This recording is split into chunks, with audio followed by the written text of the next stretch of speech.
Salut à toutes et à tous, c'est Stéphane avec son... Teinte blanc de filet de flétan, dans sa... chambre avec une lumière dégueulasse. Voilà, je vous remercie de me retrouver chez moi et donc chez vous. Est-ce que vous avez déjà entendu parler des MRA? Les Men's Rights Activists, ce sont des personnes qui se battent pour les droits des hommes. Vous avez bien entendu, hein, pas pour les droits de l'homme avec un H majuscule, le fameux H majuscule qui inclut toutes les femmes. Non, non, les droits de l'homme, des gens comme moi. Parce que visiblement, il faut qu'on défende nos droits parce qu'on est en danger. Vous avez vu la vidéo sur le Darvo, ici, là? Jetez un coup d'œil. Allez, jetez un coup d'œil. Parce que on est en plein Darvo, là. Darvo, D pour renier. 1. On renie l'existence d'inégalités que les femmes subissent. A. Attaque. On attaque les femmes, vous dites que les hommes, ils manquent de droits. Ah, vous êtes vraiment des misandres. RVO, on renverse. On renverse complètement. La victime devient l'agresseur devient la victime, blablabla. Les men's rights activists, ça vient de la alt-right américaine, de la droite et de la droite, de la droite. Et là, tout le monde me dit « Oh Stéphane, tu politises tout, t'essayes de faire croire que la gauche c'est le camp du bien et que c'est toujours à droite qu'on défend ces trucs-là. » Mais c'est pas de ma faute, si les seules personnes à partager ces bêtises, c'est le Figaro. En Occident, ces inégalités dont les hommes sont victimes, toxiques, violents, amateurs de barbecue, pollueurs, on peint plus facilement les hommes en coupables qu'en victimes. Pourtant, ils sont eux aussi touchés par d'inquiétantes inégalités. Allons les voir, ces inquiétantes inégalités. De quoi est-ce qu'il s'agit? Quelles sont les inégalités que les hommes subissent? Parce que ce qui est très intéressant, c'est que les exemples que donne le Figaro pourraient être retournés. On pourrait les interpréter comme justement la démonstration de la domination masculine. On les regarde ensemble? Allez, premier exemple. Si les hommes occupent en majorité les postes de direction, ouais, c'est vrai, ça c'est un détail. Ils exercent aussi l'ensemble des métiers pénibles. L'ensemble, tous les métiers pénibles, c'est nous, c'est les hommes, c'est nous qu'on les fait. C'est Frédéric Delavie, c'est nous qui faisons les trucs qui rapportent de l'énergie. Comme par exemple, 97% des conducteurs de poids lourds, 98,5% des ouvriers du bâtiment, 97% des rippers, 92% des livreurs de plateforme, 87% des opérateurs de grue. Alors attendez, loin de moi l'idée de dire que ça c'est pas des métiers pénibles, c'est des métiers épouvantables évidemment, ça n'aurait plus exister.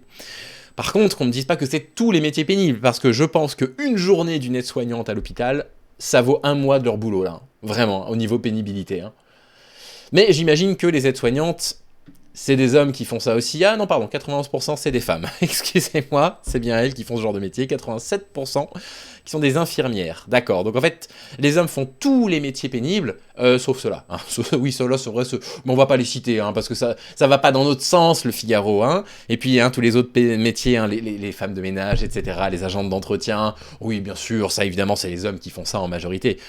Donc, bon, bah voilà, déjà une mauvaise foi absolue. Tous les hommes font les professions les plus pénibles. Non, arrêtez avec vos bêtises. Mais je me suis demandé quand même. J'ai pris le salaire le plus bas parmi tout cela. Ceux qui ont le salaire le plus bas, c'est les chauffeurs poids lourds. Ils touchent combien en moyenne? On nous dit qu'ils touchent à peu près 2545 € net par mois. Ça touche combien une aide-soignante? Ah bah merde, 1760 € en début de carrière, 1838 après 5 ans d'expérience. Donc 750 € moins, 700 € de moins que les chauffeurs poids lourds. Et les infirmières, entre 2026 puis 2200, donc en plus ils sont moins bien payés. C'est-à-dire que non seulement, en fait les métiers pénibles, les femmes le font, majoritairement, et en plus elles font les métiers qui sont les moins bien payés, bien essayés, le Figaro. Deuxième exemple donné, au sein des pays de l'OCDE, les garçons ont 50% de chances de plus d'échouer dans les 3 matières clés de l'éducation, les maths, la lecture et la science. Alors ça, c'est pas croyable, ça. Bande d'hypocrites, bande de faux culs. C'est une inégalité, le fait que les femmes réussissent mieux à l'école? Ça, c'est une inégalité pour vous? Mais l'inégalité, c'est qu'elles réussissent mieux à l'école et qu'elles soient toujours moins bien payées. Elle est là, l'inégalité absurde. Et puis en plus de ça, les garçons et les filles réussissent moins à l'école. Bon, on a les chiffres, je vous les montre. Effectivement, 87% des filles obtiennent leur brevet contre 82% des garçons, 89% décrochent le baccalauréat contre 85% des garçons, 23% des filles ont une mention bien ou très bien contre 19% des garçons. Qu'est-ce que ça dit, ça? Est-ce que ça en dit pas sur l'éducation sexy, sur l'éducation genrée? Est-ce que ça en dit pas beaucoup sur le fait qu'on encourage les garçons à avoir des activités extérieures, à être extravertis, et les filles à bouquiner, à rester chez elles? En quoi c'est une discrimination? C'est-à-dire que non seulement les hommes ils réussissent moins bien à l'école, mais en plus ils sont mieux payés derrière. C'est pas ça, en fait, l'inégalité, le Figaro? Vous vous foutriez pas un petit peu de la gueule du monde, là? Et alors, attendez, c'est pas tout. Ils nous disent, regardez, ça c'est une inégalité. En France, l'échec scolaire a un sexe. Il s'agit du sexe masculin. Oh, j'arrive même plus à parler. 46,2% des garçons ont de faibles capacités de lecture, quand 66,4% des filles ont de très bonnes capacités. C'est pas exactement ce que les féministes vous disent depuis des années. Il faut arrêter de genrer les activités. Il faut arrêter de genrer les activités, il faut arrêter de dire la lecture c'est pour les filles, n'allez pas faire de bruit, allez lire un livre et laissez les petits garçons faire du sport ou machin, il faut arrêter de genrer les activités, c'est une base du féminisme en fait. Dégenrer et supprimer le stéréotype sexiste. Alors, qu'est-ce qu'il dit en plus cet article-là qui est partagé par le Cairn? Regardez-moi ça, comme c'est triste. Ils ont étudié des troubles d'apprentissage sur 102 enfants. Sur les 102 enfants, ils sont aperçus qu'il y en a 44 qui sont caractérisés comme non-lecteurs d'après leurs critères. Et sur ces 44 enfants non-lecteurs, il y avait combien de garçons? 43 garçons considérés comme non-lecteurs. Ben ouais, il y a peut-être un moment où il va falloir arrêter avec cette éducation genrée à la con que vous, le Figaro, vous ne cessez de prôner. Vous ne cessez de dire faut éduquer les garçons avec les préceptes de la virilité, les filles ça reste des filles, les garçons ça reste des garçons. Et ça produit des garçons en échec scolaire. Et après vous allez pleurer en disant oh on comprend pas, les garçons ils lisent moins bien, c'est une énorme inégalité. Alors les mecs qui savent pas lire, ils ont des moins bons résultats, mais alors pas de problème, hein, au CAC 40 on est 39 sur 40. Hein. Et ça c'est pas l'inégalité pour vous le Figaro, non mais vous foutriez pas un peu du monde par hasard. Et quand vous nous dites que 15% des hommes déclarent ne pas avoir d'amis proches en 2020, et qu'en plus on trouve que le chiffre il n'est pas de 20%, il est de 7%, et que derrière, dans les explications apportées, il y a la crise de l'amitié n'a rien d'anodin, blablabla, les études montrent que les hommes aspirent comme les femmes à une intimité affective dans les relations, mais notre image de la masculinité est en contradiction avec cette idée.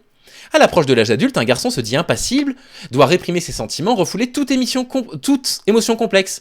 La masculinité est censée laisser peu de place à l'intimité amicale. Donc en fait, le Figaro, vous arrêtez pas de dire les mecs ça doit être des mecs, les filles ça doit être des filles, et après vous venez on comprend pas, les garçons ils ont moins d'un nid que les filles à la suite, et puis ils ont des moins bons résultats scolaires, et puis ils lisent moins bien. Bon par contre, ok, 39 sur 40 au CAC 40. Non mais d'accord, ok, hein, le salaire moyen il est 22% plus élevé pour les hommes en France. Oui d'accord, hein, à poste égal c'est 4 à 7% de... Mais ça c'est pas les discriminations. Hein. Non, les discriminations c'est les hommes qui font la totalité des métiers pénibles, sauf nettoyer, tout ça, bon ça compte pas. Hein. Mais c'est pas tout, ils vont encore plus loin. Ils disent quoi? Ils nous disent, en France, l'espérance de vie entre les femmes et les hommes est de 6 ans. Ah, c'est une discrimination, ça. Hein. C'est pas du tout dû à l'attitude des mecs, ça. Hein. Mais dans l'explication de la différence de l'espérance de vie, bien sûr qu'il y a quelques explications qui ont lieu à la composition hormonale, les différences biologiques, mais qui n'expliquent pas les 6 ans. Et les facteurs sociaux, les facteurs sociétaux, le fait que ce soit les hommes qui fument plus. Évidemment, la mortalité est la plus importante, du coup, à cause du tabac chez les hommes, qui boivent plus. La même chose, qui se tuent plus dans des accidents de la route, etc. La raison pour laquelle les hommes meurent plus tôt que les femmes, c'est qu'ils ont un comportement toxique dans cette société. Ou des habitudes toxiques comme le tabac ou l'alcool. C'est pas une inégalité, c'est le fait que les hommes se comportent mal. Tout ce que vous montrez là, c'est un tissu d'absurdité. Oh, non mais les men's rights activistes, entre ça et le phénomène des tradwives, on va en parler sur la chaîne dans pas longtemps, moi j'en peux plus. La droite conservatrice, vous êtes incompatible avec la République, vous êtes incompatible avec notre société. Oh, mais vraiment, mais disparaissez quoi, c'est incroyable. Vous prenez tout le temps le problème dans le mauvais sens. Vous êtes incapable de réfléchir de façon systémique et vous êtes en train de faire passer les hommes pour les victimes de cette société. Vous devriez avoir honte de vous, le Figaro. Ah, je vous déteste tellement. Bon, écoutez, on se retrouve un tout petit peu plus tard dans ma chambre avec une lumière dégueulasse. Voilà, en attendant, j'espère que vous vous portez bien. Moi, vous m'avez bien foutu en rogne. J'ai fait 3 heures de live ce matin, je suis obligé de me retaper une vidéo. Fichez-moi la paix, le Figaro. À bientôt.